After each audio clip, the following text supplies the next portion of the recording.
We're on 8.4, finding sums of infinite geometric series.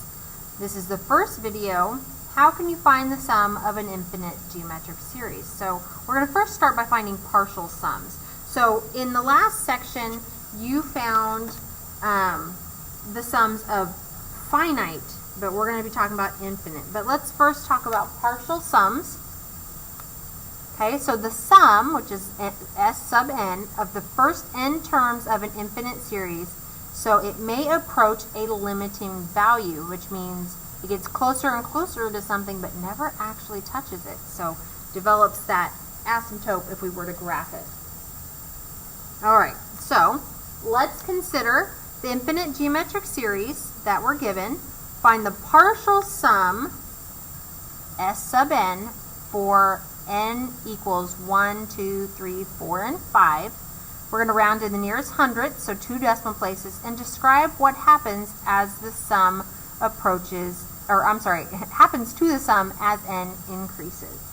Alright, so it wants us to find the sums when we have S sub 1, when n is 2, when n is 3, when n is 4, and when n is 5. Okay?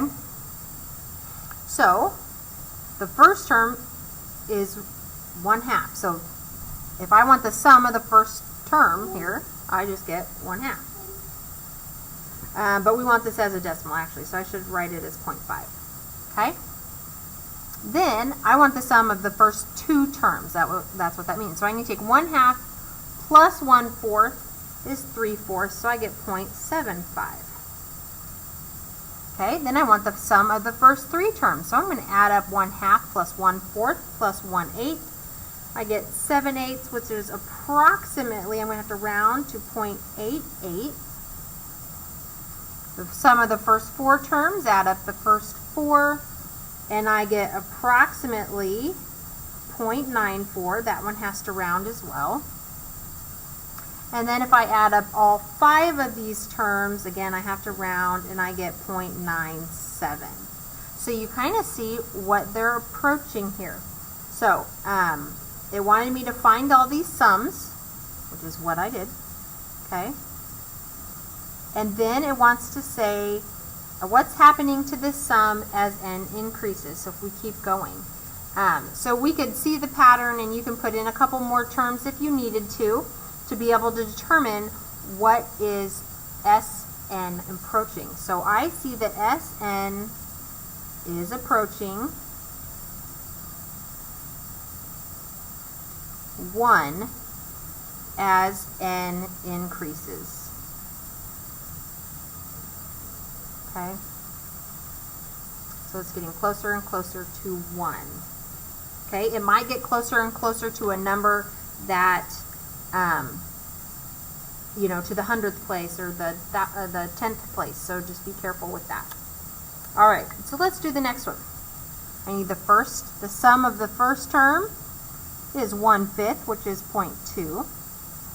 The sum of the first 2 terms, 1/5 plus 1/10, is 3/10, which is 0.3. The sum of the first 3 terms is 0.35. The sum of the first 4 terms, if I were to add them together, and it says round to the nearest hundredth, so I get 0.38. That's approximate because I had to round. And then the sum of the first 5 terms, which is all 5 of those terms, I get 0.39. Okay? And if you want to keep going, you see the pattern, keep adding the next term to those sums. Okay? And you should be able to see that the sum is approaching, in this case it looks to me like it's approaching 0.4 as n increases. So on your practice, if you're struggling with big ideas, increasing, and that's supposed to say increases. It's one of those days, increases. If you're having trouble finding that number that it increases, that's when you do need to keep going and keep finding the sum as it gets farther and farther, and then it will become very clear. Okay? So I want you to go to the practice and do problems numbers 1, 4, and 5 and move on to the next video.